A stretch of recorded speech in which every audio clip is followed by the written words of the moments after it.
Okay, so one of the things that I've really enjoyed about being a rabbi in Lexington is LICA, the Lexington Interfaith Community Association, basically a group of the clergy in Lexington and also representatives of the different faith groups here. And I got to see my LICA colleagues twice this week, both at our regular meeting, but also on Wednesday, we went to the State House together for Immigrants Day.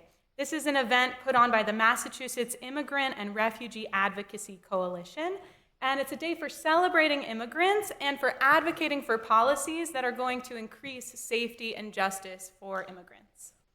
And it was incredible to see how packed the place was, especially in this climate where those who are most affected are understandably hesitant to be out in public.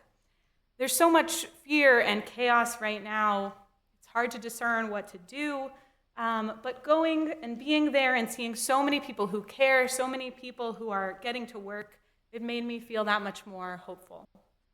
And before the event itself, there was a prayer gathering for people of faith. I will admit I was late because I was coming from our wonderful Wednesday morning minyan and breakfast class. Check it out sometime. But I heard afterwards from my LICA colleagues about a particular song that was shared there. It's a song that I knew already and has been special to me in different communities I've been in, and I wanted to share it with you, okay? It goes like this. Let the life I lead speak for me. Let the life I lead speak for me. When I come to the end of the road and I lay down my heavy load, let the life I lead speak for me. Now, apparently, the version that was actually shared at the gathering by Reverend Mariama White Hammond was a little different. Instead of the line about the road, it actually said, when I'm lying in the grave and there's nothing left to say. And so that change really stood out to me, that image, the honestly morbidity of it, right, which is in such stark contrast to the rest of the song, which is all about life. But that is also the reality, that our awareness of mortality makes us more aware of life and what we do with the life that we're given.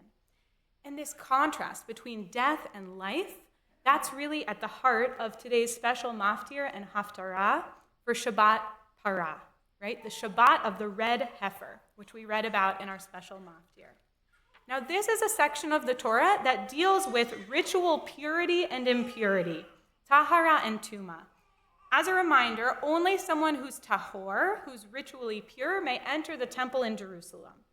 But there are all kinds of things in our daily lives, certain illnesses, normal bodily functions, or contact with death that can bring a person into a state of impurity. And for most causes of impurity, just going to the mikvah and bringing a sacrifice is going to be enough to purify. But there is a case that's different. When a person comes into contact with the body of another human being who has died, they encounter a more serious level of impurity. They are impure for 7 days, and only a special ritual involving the ashes of the para aduma, the red heifer, which is sacrificed and burned and combined with other ritual ingredients, right? Only that special combination can restore them to purity.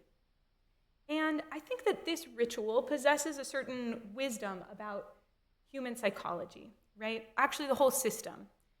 Encountering a dead body has a profound impact on a person, right? That impact could be different for everyone, but there might be fear, grief, an awareness of one's own mortality, maybe even a different relationship with life, right? And it's an experience that brings a person into a different emotional state.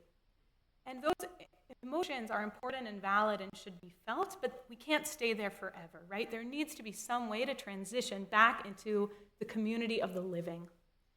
And we read about the para aduma, about this ritual at this time of year, because only people who were in a state of purity could eat the Passover sacrifice. And before the month of Nisan, a public announcement would remind people who would been impure to actually purify themselves before making the pilgrimage to Jerusalem for Pesach. So now I've reminded you that Pesach is coming. So sorry about that. It's happening. We don't have this system of ritual impurity anymore because we don't have the temple, right? We don't have the Passover sacrifice, even if we have our little shank bone or our vegetarian substitute on our Seder plate. And we don't have the red heifer for the purification ritual. And yet we still read about it as part of our spiritual preparation for Pesach, right? So we have to explore what is the deeper meaning that this holds.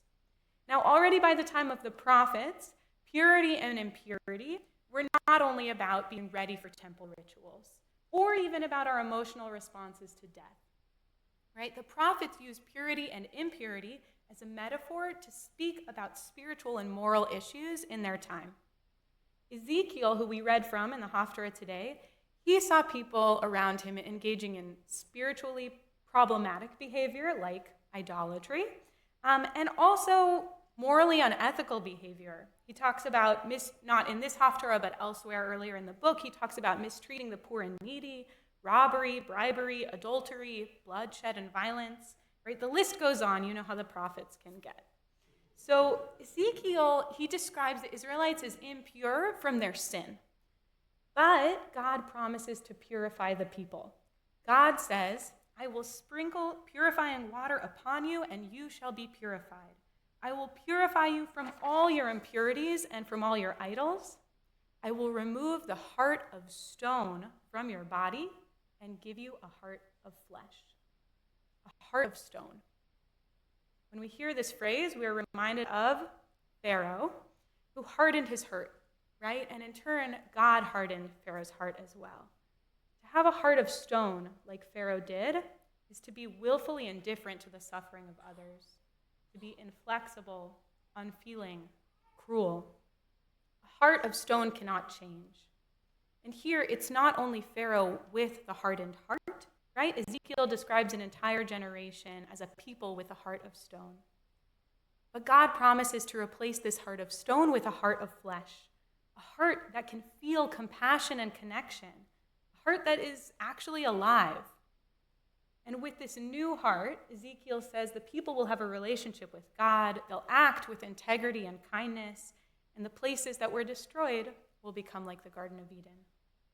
For Ezekiel, this is the meaning of purification, right? Transforming our society spiritually and ethically. And so life and death come to mean not only states of purity and impurity. Life and death represent values, different ways of living. Rabbi Yitz Greenberg, a contemporary Torah scholar and theologian, teaches that the red heifer ritual is actually a model for the very essence of our covenant and partnership with God. Because, he says, all of the mitzvot are meant to, and this is going to be a long quote, guide the individual to live on the side of life, so they can choose life and be a mature partner in the covenant of tikkun olam, of improving life and the quality of life in the world. This is the way that mitzvot move us towards the goal of a final universal triumph over all the enemies of life: poverty, hunger, oppression, all forms of discrimination that deny the equality of the other, war, and sickness. End quote. The red heifer ritual is a reminder to choose life. We aim to affirm life in all of our actions, in our relationships, and in our work of tikkun olam. When the world feels so heavy and when indifference and cruelty are so pervasive, we remember that change is possible. We can move from impurity to purity. We can soften our hearts and experience renewal. As Jews, we always talk about life, chaim, right? We toast l'chaim over kiddush and celebratory drinks. We might wear a chai necklace. We give tzedakah in increments of 18, representing chai. And we give our children names like Chaim, Chaya, and Chava. It's a lot of ch. And all of this, it represents a deep current throughout our value system, right? The current of life. As we approach Pesach, the season of liberation, may we embrace life even more fully, strengthening us to transform our world. I wanted to close with with the song. So we'll do it. I invite you, if you'd like, to repeat after me on the first two lines and the last line. Let the life I lead speak for me. Let the life I lead speak for me. Let the life I lead speak for me. Let the life I lead speak for me. When I come to the end of the road and I lay down my heavy load, let the life I lead speak for me. Let the life I lead speak for me. Thank you. Shabbat Shalom.